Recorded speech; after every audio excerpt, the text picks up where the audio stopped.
Hi everyone. आज की video में देखेंगे साइकोलॉजी यूनिट 1 का प्रैक्टिस सेट नंबर 5। जो आज का हमारा टॉपिक है वो है आपका मोनोक्यूलर एंड बाइनोक्यूलर क्यूज।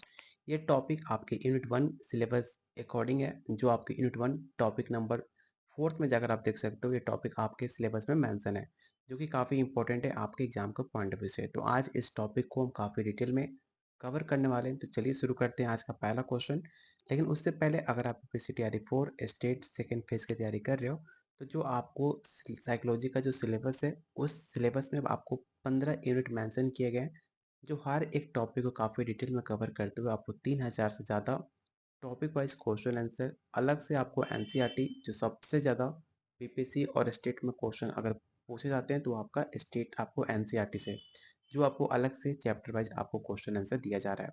साथ में आपको topic wise theory, previous year question answer, GK GS, math, reasoning, language paper, arts of teaching and other skill complete आपको 150 मार्क्स का नोट्स दिया जा रहा है।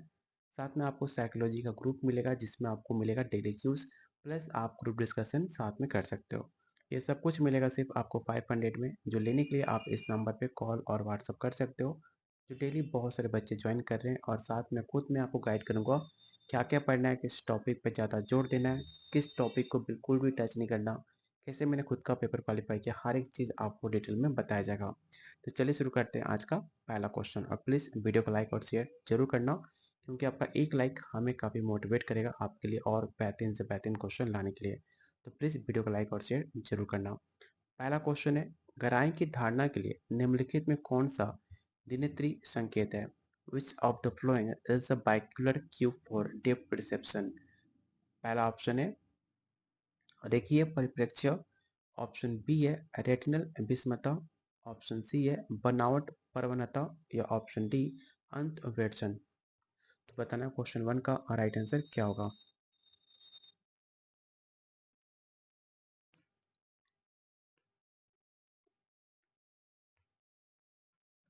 तो क्वेश्चन 1 का जो राइट आंसर होगा ऑप्शन नंबर आपका बी हो जाएगा, क्योंकि यह एक द्विनेत्रीय संकेत है, क्योंकि ये दोनों आंखों की छवियों के बीच अंतर पर निर्भर करता है।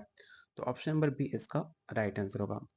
क्वेश्चन नंबर सेकंड आपको बताना है कि कौन सा एकल नेत्र संकेत ये बताता है कि दूर की वस्तुएं कम विस्तृत क्यों दिखती हैं। पहला ऑप्शन है सापेक्ष आकार, वायुमंडलीय परिप्रेक्ष्य, गति लक्षण, अभिसरण।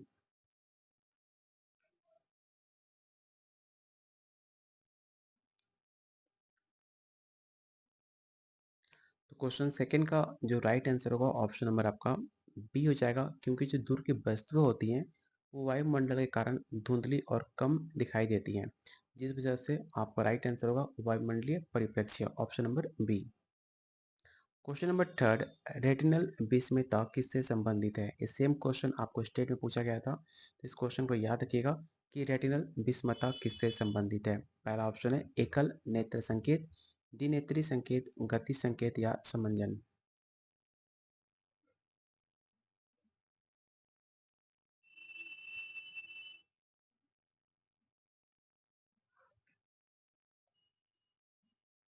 तो क्वेश्चन थर्ड का जो राइट आंसर होगा ऑप्शन नंबर आपका बी होगा, बाइनोक्यूलर क्यूज, क्योंकि जो रेटिनल विस्मिता दोनों आंखें के संयुक्त कार्य से उत्पन्न होती हैं। तो ऑप्शन नंबर बी इसका राइट आंसर होगा।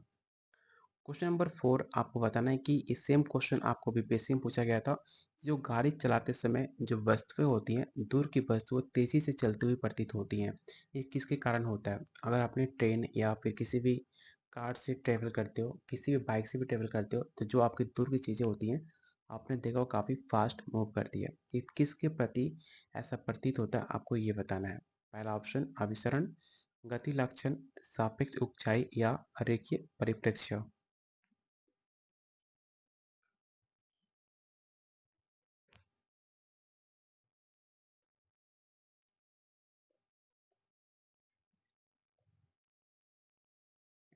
तो इसके पीछे जो रीज़न होता है वो है आपका मोशन पैरालेक्स, जिसे हम गति लाक्षण के नाम से जानते हैं।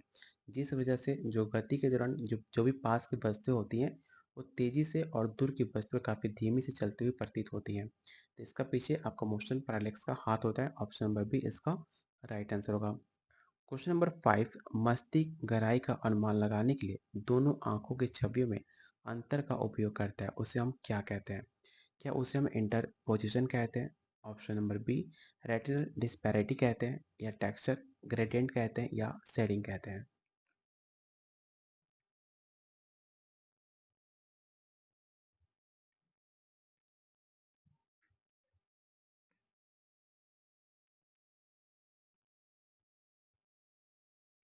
तो उसे हम कहते हैं रेटिनल डिस्पैरिटी, क्योंकि जो मस्तिष्क दोनों आंखों को प्राप्त छवियों के अंतर को उपयोग कराई समझने के लिए करता है। ऑप्शन नंबर बी इसका राइट आंसर होगा। क्वेश्चन नंबर 6 आपको बताना है कि गहराई की धारणा के लिए आंखों की मांसपेशियों में तनाव का उपयोग करने वाले संकेत कौन सा है? पहला ऑप्शन समंजन, अभिसरण, सापेक्ष स्पष्टता, या रेखीय परिप्रेक्ष्य।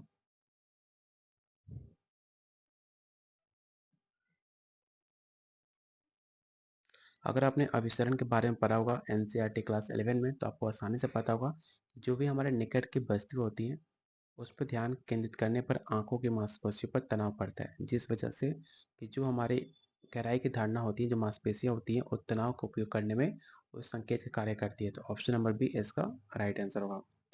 क्वेश्चन नंबर 7 समांतर रेखाओं का दूरी के साथ अभिसरण करते हुए देखने की प्रवृत्ति क्या कहलाती है? पहला ऑप्शन अंतःवेशन, रेखीय परिप्रेक्ष्य, सापेक्ष आकार, या गति लक्षण।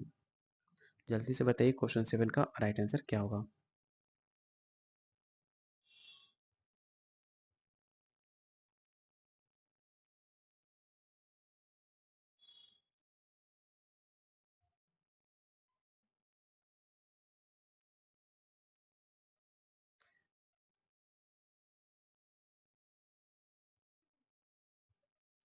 तो क्वेश्चन 7 का जो राइट आंसर होगा ऑप्शन नंबर आपका बी हो जाएगा, लीनियर पर्सपेक्टिव।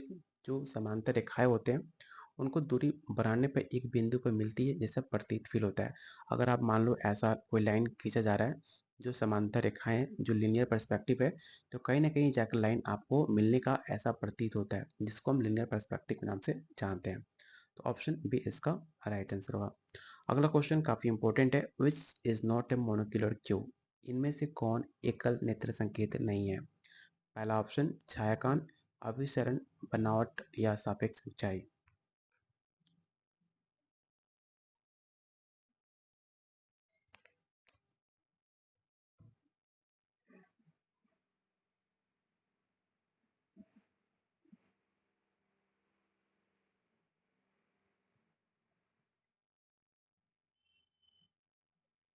तो इसका राइट आंसर होगा ऑप्शन नंबर आपका बी हो जाएगा, अभिसरण एक द्विनेत्री संकेत है, ना कि एकल नेत्र संकेत नहीं है।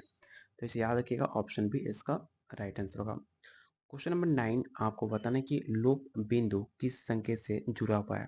देखो ये जो टॉपिक है ना, काफ़ी कम आपको यूट्यूब पे देखने को मिलेगा, लेकिन इस टॉपिक से आपको 2 से 3 क्वेश्चन हमेशा पूछे जाते हैं, जो आप छोड़ के चले आते हो। तो इस टॉपिक को बिल्कुल भी छोड़ना नहीं है, काफ़ी आसान क्वेश्चन है जो मैं क्वेश्चन करा रहा हूँ। इसमें आपको प्रीवियस ईयर क्वेश्चन को शामिल किया है। अगर आप इसे कंप्लीट करते हो, इसी से क्वेश्चन आपको आगे पीछे करके पूछता है, और इससे कंप्लीट कर लेते हो तो आसानी से आपका इस टॉपिक को कंप्लीट हो जाता है, और आसानी से आप पेपर में एक क्वेश्चन देख सकते हो, जो काफ़ी आसान होते हैं। ठीक है, तो क्वेश्चन 9 लोप बिंदु किस संकेत से जुड़े होते हैं, आपको ये बताने हैं। तो जो भी आंसर बी कर रहे हैं उनका आंसर गलत है। इसका जो राइट आंसर होगा ऑप्शन नंबर ए होगा, लीनियर पर्सपेक्टिव, जो कि एक लोक बिंदु होता है जो रेखीय परिप्रेक्ष्य का हिस्सा है, जहाँ पर समानताएं रेखाएं मिलती हैं। तो ऑप्शन नंबर ए इसका राइट आंसर होगा। क्वेश्चन नंबर 10 थोड़ा ध्यान से पढ़िएगा कि एक चित्रकार 2D पेंटिंग में गहराई बनाने के लिए प्रकाश और छाया का उपयोग करता है।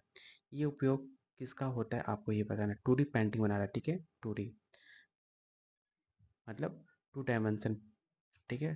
2D मतलब होता है 2 डायमेंशन का इमेज, जैसे छायाकान, अभिसरण, रेटिनल विस्मितता, या सापेक्ष आकार। ठीक है, तो इससे कहा जाएगा शेडिंग। ठीक है, ऑप्शन नंबर ए इसका राइट आंसर होगा, शेडिंग। क्वेश्चन नंबर 11 गहराई की धारणा में कौन सा संकेत तब काम आता है जब अलग अलग दूर की वस्तुएं अलग गति से चलती हैं?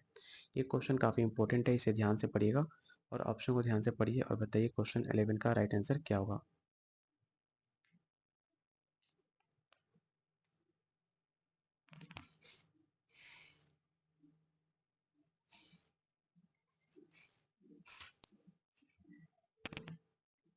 तो क्वेश्चन 11 का जो राइट आंसर होगा ऑप्शन नंबर आपका ए होगा, सापेक्ष गति।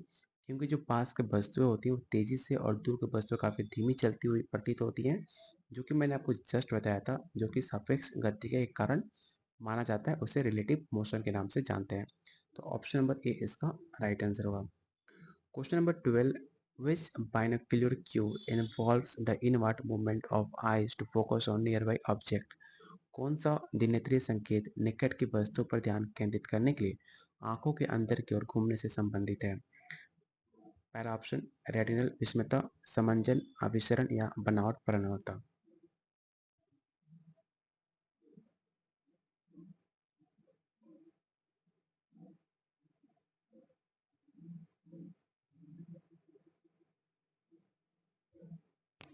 तो क्वेश्चन 12 का जो राइट आंसर होगा ऑप्शन नंबर आपका सी हो जाएगा।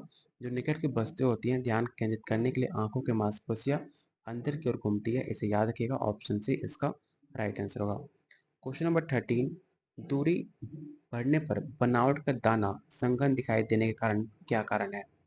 पहला ऑप्शन है सापेक्ष अस्पष्टता, बनावट प्रवणता, छायाकान या गति लक्षण।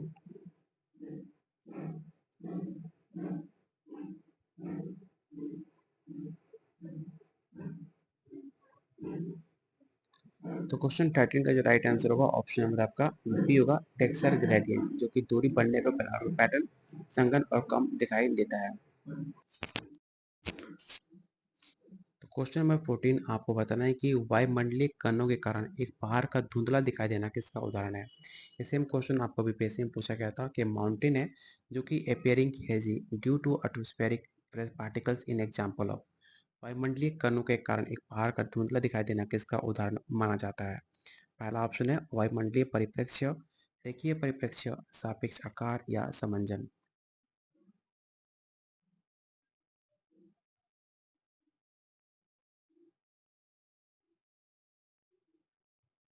तो इसका पीछे राइट आंसर होगा option number A, aerial perspective, क्योंकि जो आपका वायुमंडल में धूल और नमी के कारण जो दूर की वस्तुएं होती हैं वो आपको धुंधली दिखाई देने लगती है। तो ऑप्शन नंबर ए इसका राइट आंसर होगा। क्वेश्चन नंबर 15 आपको बताना है कि पूर्व ज्ञान के आधार पर कार के आकार को पहचानना किसका उदाहरण है? पहला ऑप्शन रचित आकार, सापेक्ष ऊंचाई, अंतवेर्षण या गति लक्षण।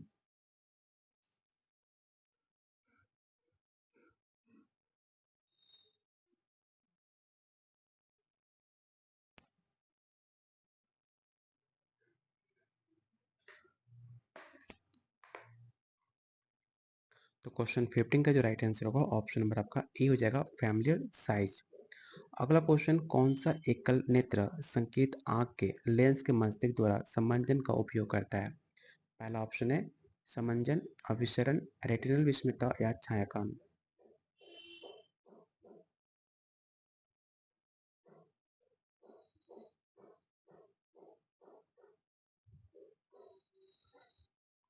तो क्वेश्चन 16 का जो राइट आंसर होगा ऑप्शन नंबर आपका ए हो जाएगा, एकोमोडेशन, जो कि लेंस का आकार बदलकर आंख अलग अलग दूरी पर फोकस करती है, जिसे एक एकल नेत्र का संकेत माना जाता है। क्वेश्चन नंबर 17 आपको बताना है कि दृष्टि क्षेत्र में ऊंचाई पर रखी वस्तुएं दूर मानी जाती हैं, ये क्या है? क्या उसे सापेक्ष ऊंचाई बोलते हैं, रेखीय परिप्रेक्ष्य, बनावट प्रवणता है या अंतवेर्षण है?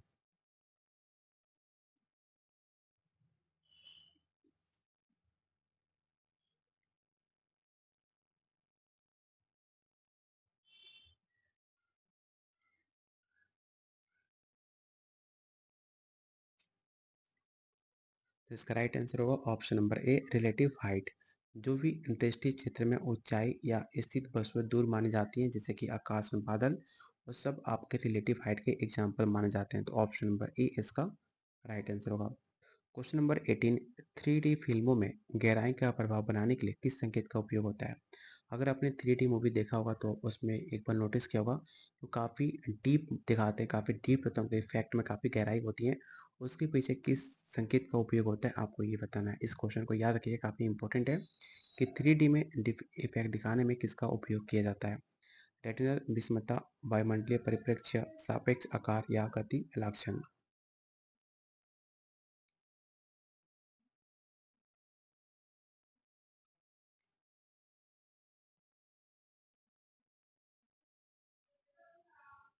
तो क्वेश्चन 18 का जो भी आंसर ए कर रहे हैं उनका आंसर बिल्कुल सही है। रेटिनल डिस्पैरिटी, जो 3D चश्मे होते हैं, आपने देखा होगा मूवी देखते समय आपको 3D चश्मा मिलता है जो कि दोनों आंखों में अलग अलग छवियां दिखाई देती हैं, जिसमें एक में गहराई का एक इल्यूजन, एक भ्रम बनता है और दूसरे में आपको रियलिटी दिखता है। ठीक है, तो इसका राइट आंसर ऑप्शन ए होगा। क्वेश्चन नंबर 19 आपको बताना है कि निम्न में कौन सा एकल नेत्र संकेत है, मतलब व्हाट इज एन मोलक्यूलर क्यू, अभिसरण, रेटिनल विषमता, अंतःवेशन या ए एंड बी दोनों।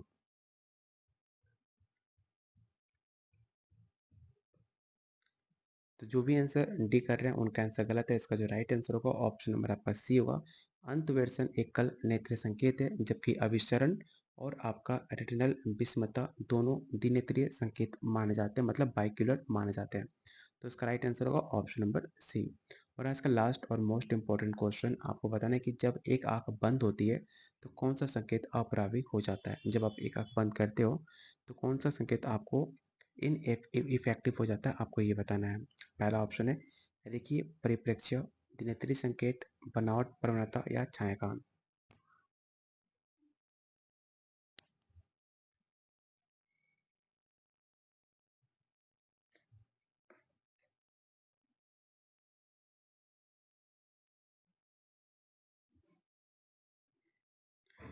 तो इसका राइट आंसर होगा ऑप्शन नंबर आपका बी, बाइक्यूलर क्यूज। ठीक है, जो आपका दिनचर्या संकेत होता है, जैसे कि रेटिनल विस्मयता, जिसमें आप केवल दोनों आंखों का उपयोग से काम करते हैं। तो ऑप्शन बी इसका राइट आंसर है। जितने भी क्वेश्चन थे मैंने हर क्वेश्चन का आंसर यहाँ पे काफ़ी डिटेल में मेंशन किया हुआ है, जिससे आप पढ़कर हर एक डाउट को क्लियर कर सकते हो। आज का जो हमारा टॉपिक था वो था मोनोक्यूलर एंड बायोक्यूलर, जो कि आपको यूनिट 1 साइकोलॉजी का चैप्टर टॉपिक नंबर 4 है। इस यहाँ पर आपका यूनिट 1 कंप्लीट होता है। इसके बाद हम यूनिट 2 को स्टार्ट करेंगे। तो आपको बताना है कि आउट ऑफ 20 आपने कितने क्वेश्चन सही किए, जिससे आपको पता चले आपकी तैयारी कितनी और आपको कितनी मेहनत करनी है। अगर आप हमारे साथ एग्जाम की तैयारी करना चाह रहे हैं तो सिर्फ आपको वन टाइम पेमेंट करना है 500, जिसमें आपको कंप्लीट नोट्स आपको मिलेगा, जिसमें आपको सिलेबस अकॉर्डिंग जो आपका सिलेबस है यूनिट 1 से लेकर यूनिट 15 तक, उसमें जितने भी टॉपिक्स हैं 3000 से ज़्यादा topic wise question answer, NCERT class 11-12 का अलग से आपको chapter wise question answer, topic wise theory, previous year question answer, GK, GS, math, reasoning, total आपको 5000 प्लस आपको क्वेश्चन मिल जाएगा। अगर इतना कंप्लीट कर लेते हो आसानी से आपका क्वालिफाई हो जाएगा। इसके सिवा कुछ भी आपको एक्स्ट्रा नहीं करना। मिलते हैं बहुत जल्द अगले वीडियो में, तब तक के लिए कीप वॉचिंग, कीप शेयरिंग।